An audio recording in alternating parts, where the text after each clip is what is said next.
Hello and welcome. Thank you for joining us today. I'm Deborah McKeegan, the CEO of Texintel, and I am here today with Renee, from an American in Saudi Arabia, actually in Riyadh. Could you introduce yourself?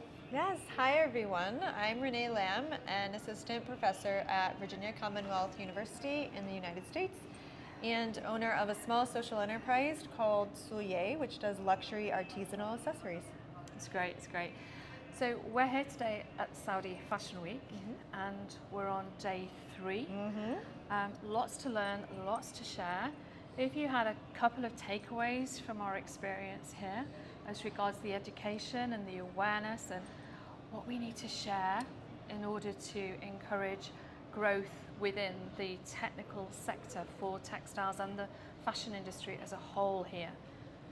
Yeah, I think the thing that I have seen the most profoundly being here is just to be aware that people are coming into the industry from all different levels. Yeah. So you have some people here who are very technical, they have the knowledge, they're asking very specific questions, but a lot of people here are new to the industry and they're really looking for that foundational information of where do I begin, how do I even start? Yeah, it is so hard, isn't it, to pitch it really, because it's with language difficulties too. It's also quite hard to know where the skill sets lie really and what information people need. And of course, you teach both absolutely critically, and I wish we did more of this in Europe.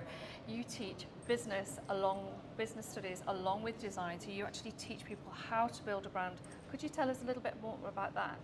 Yeah, absolutely. So I teach within an art school, within a fine art school actually, within the design program, in the fashion department specifically, but I teach primarily business classes. So sometimes I teach design, sometimes my classes have both design and business merchandising students.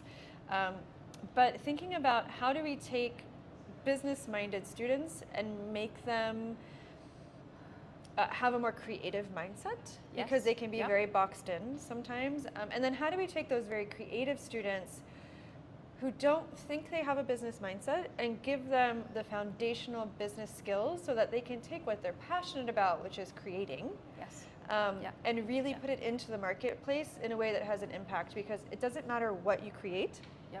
If people don't see it, if people don't know about it, it doesn't have an impact.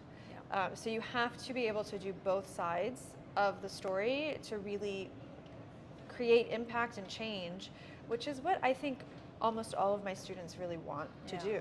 Yeah, it's interesting, isn't it, how technology is democratizing design. Absolutely. But in doing so, it's creating entrepreneurs. You have to have a multiple skill set in order to succeed. It's no longer enough just to be a talented creative. You have to onboard all of those skills in order to remain creative and succeed and drive a business that you are ultimately able to scale. And I find in the UK that's one of the things that the design community always forgets about. They always forget about price pointing for scale. They don't value their own time. Absolutely. Yes, and that's something, especially in my entrepreneurship class, I talk about with my students a lot, is you are not free. There is an opportunity cost to your time and your effort and your energy and your focus, and that has to be factored into the price. Another thing that I would tell people is curiosity. You know, keep that curiosity. Ask questions. There is no such thing as, I know it's cliche, there is no such thing as a stupid question. Ask questions. Go out to events like this and find new information. Talk to people who are in the industry and doing it. Talk to people who are in other industries but doing something really interesting you're excited about. Look for a mentor, and always keep that open mindset where you're looking for new inspiration, new answers, new ideas. That's how you will be successful as an entrepreneur. Because as an entrepreneur, you have to know, even if you're not doing everything, you have to know how all the parts of your company are working. And if you don't, you won't be successful in the way that you want. Exactly, you have to have full transparency. Absolutely. Yeah, that's great. Well, thank you so much. Thank you. It's been a pleasure to work with you for the last few days. You too, you as well. It's been great, And we'll keep in touch and we'll keep sharing knowledge so that this industry grows. It sounds great, thank you. It's great. Thank you, everybody.